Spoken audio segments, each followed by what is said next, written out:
I'm James Turk of Gold Money, and it's my pleasure to be speaking today with Félix de la Cova, who's a commodity, foreign exchange, and equity trader, and also a contributor to the Gold Money website. Félix, pleasure to be speaking with you today. I'd like to talk about competitive currencies in general, and I also want to talk a little bit about some of the competitive currencies that are out there, like Bitcoin. I've recently contributed something to the Gold Money website discussing Bitcoin, and I know that you're an advocate of Bitcoin. I'm in favor of competitive currencies. I have some question marks about Bitcoin. I'd like to explore that with you. What is the attractiveness to Bitcoin in your view? I want to see what your thoughts are and where we agree and maybe where we disagree. Well, first of all, James, it's an absolute pleasure to be here talking to you. I've always been a great fan. And the thing about Bitcoin, well, the thing about competitive currencies in general is that by nature there's going to be a lot of different options and lots of different products out there for people to choose. And I think Bitcoin has a lot of value. Basically, the idea itself is genius. The purpose is to try to do for money and for internet payments what email has done for communications or what blogs have done for journalism.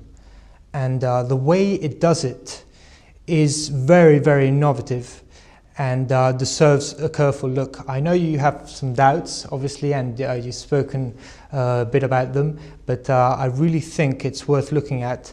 The first thing you have to understand is that Bitcoin is three things. It's the blockchain, the protocol, and the client, the actual program that runs Bitcoin. The client's not important at all. In fact, the client's not even in the beta version. And there's alternative clients which have been developed by other people which actually work better than the original Satoshi client.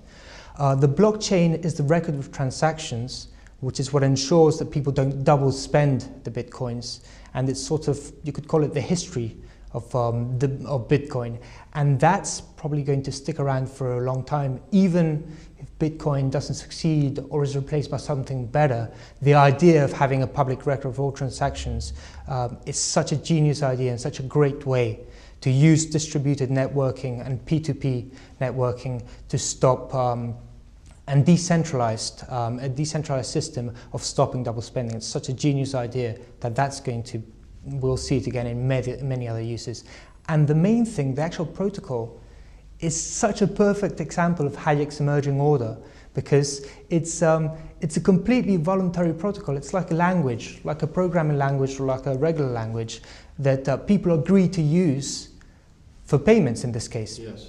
Could be for other stuff, it could be for software, but in this case it's for payments. And the actual protocol is the DNA of Bitcoin, and it's so well designed, it's almost designed by a gold bug, because it emulates the way that gold became money. I know you're going to bring up Mises' regression theorem, obviously. No, I'm not going to bring up Mises. I'll bring up something a little bit more fundamental. First of all, I recognize the points that you're making, and I do think that preventing the double spend was a brilliant advancement in the nature of currency. And I take my hat off to Mr. was it Yakamoto or Sakamoto? Yeah, for the creativity and the brilliance in what he's put together. Where I have issues with is the fact that Bitcoin is not a tangible asset. If I have a piece of silver in my hand or a piece of gold, it's a tangible asset. And if I use that to purchase from you an asset or some good or service, the exchange is extinguished at the moment that those assets are exchanged for one another. You're giving a tangible asset in return for a tangible asset. But what's happened in the last few hundred years is currency has moved from being a tangible asset to being a financial asset. And a financial asset has counterparty risk. There's someone's promise that this currency is going to have value in the future. Of course, but how can you use a tangible asset online? Well, you use them online with Gold Money. The tangible asset stays in the vault, and the ownership of that tangible asset transfers instantaneously when you click it from your holding to someone else's holding, which is the nature of the patents that were eventually granted to me. Because what we've done with digital gold currency is we've created a new type of currency. It enables gold to circulate without having the payment risk that's associated with having a currency that is itself not a tangible asset. And that's the issue that I have with let me explain it a little bit more. You know, when I was back in the early 1970s, I lived and worked in Thailand. And I didn't speak Thai, but I could go to upcountry Thailand and go into a restaurant with a silver coin, or go to a merchant and buy, you know, food with a silver coin, and we could communicate with one another. I would get the food from the merchant, and they would get the silver coin, and the exchange was extinguished. But if I went up there with a diamond or, you know, other tangible assets that are not easily understood or easily to value in general, transaction wouldn't be completed. Now, I'm not a programmer, and so I don't understand all of the ins and outs of Bitcoin. I understand fundamentally, but I haven't actually read the programming to see how beautiful it is as people describe it to me, who are programmers. So, you know, I have a hard time, you know, conceptualizing and seeing, you know, Bitcoin from that light, given my orientation towards tangible assets as a form of currency. And I agree with you. I mean, you're right when you say Bitcoin is not backed by anything tangible. You're completely right. The only thing that Bitcoin is backed by is demand, the amount of people who agree to use the same protocol. By the way, the one thing that you would appreciate, even without being a programmer, about why the Bitcoin protocol is so beautiful, is the way that it creates artificial scarcity by limiting the amount of Bitcoins that can be produced. Yes, understood. That's just one like thing. gold. Exactly, Yeah. just like but see, gold is, the scarcity comes from the fact that it's dispersed in the Earth's crust in such a way that even though technology advances over the years, the gold is harder to find and harder to mine because it's becoming more and more, it's going into deeper locations, or, you know, we're trying to extract gold at a smaller grade than, you know, the old timers did, you know, 40, 50, 60 years ago. So there are a lot of similarities, but at the end of the day, Bitcoin is not a tangible asset, but it has tangible nature to it in the sense that the programming itself has some value, but it's not like it's something you can put in your hand. The other point that you made, though, that is the similarity to gold, is that it's how people perceive it.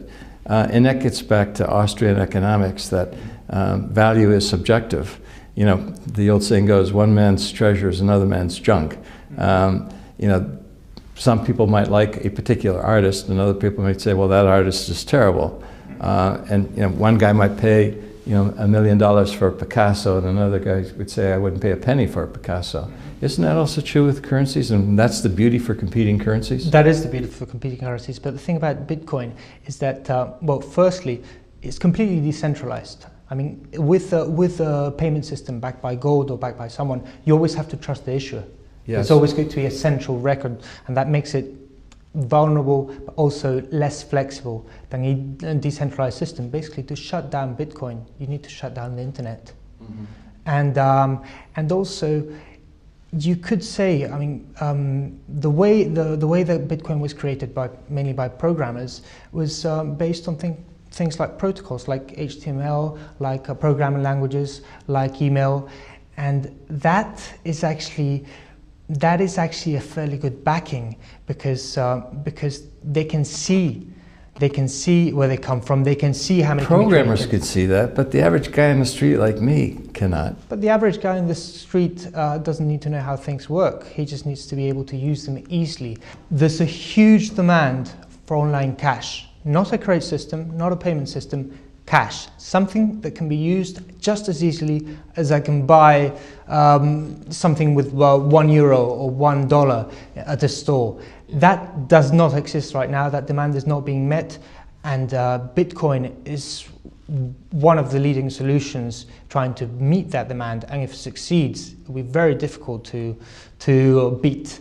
Yeah, I understand the reasons for online cash and the need for online cash, and I'm in complete agreement with you there that we do need a product. But again, I want to just come back to this point. How do you get people to accept Bitcoin as a form of currency where they're going to put some wealth in and you know, take the risks of owning Bitcoin? Well, I wouldn't advise anyone to own a great deal of Bitcoins right now because it's still in very early stages. It's still very speculative. It's very volatile.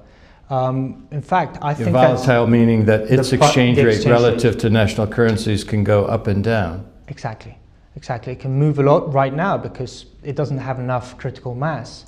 Right now, it's already very useful as a payment system. In fact, I think it combines extremely well with gold. People could save in gold, hold wealth in gold, but then when they have to move, they're not going to move the gold from one country to another. They can just send some Bitcoins and buy the gold at the other country. It's so simple, it can already be done. Yeah, or in theory, just leave the gold in the vault and use gold money to click their ownership of gold to someone else, and the gold still stays there.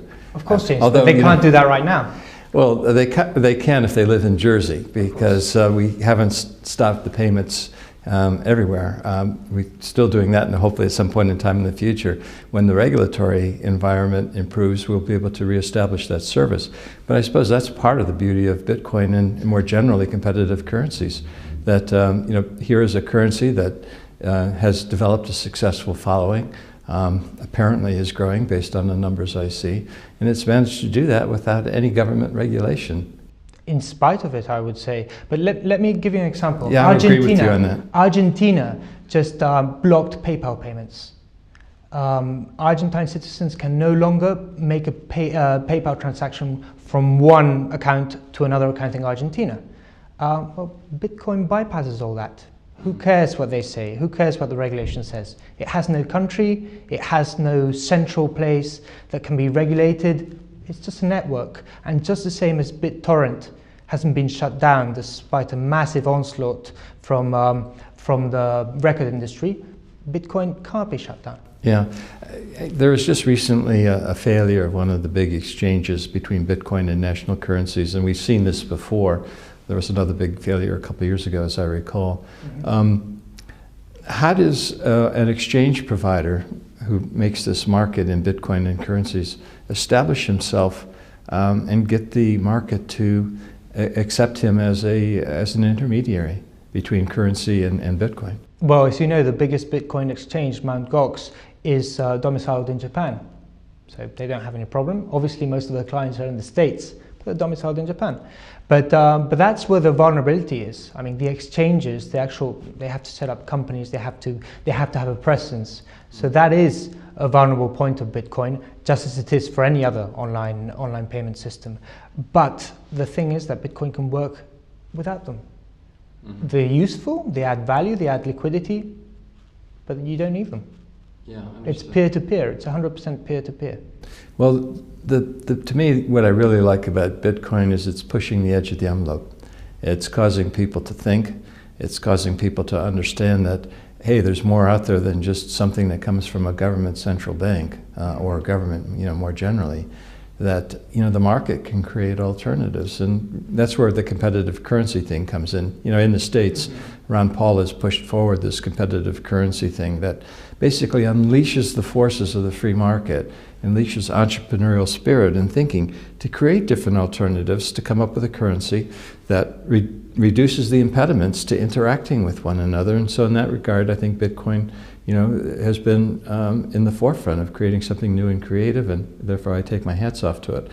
But for the time being, I still have this stumbling block that it's a computer program as opposed to a tangible asset that has a 5,000-year history that I can put in my hand and know how to value. But I'll probably be looking at it more and more and watch its growth and see how it grows and how it deals with the issues of becoming a new currency and competing in this world where government regulation is becoming more and more of a impediment to the free flow of money and capital across borders. Any final thoughts you'd like to add on this? Yes, I agree with you that nothing can beat gold's 6,000-year-old history of use as money. But you use email. You've only been using it for the past 20 years max.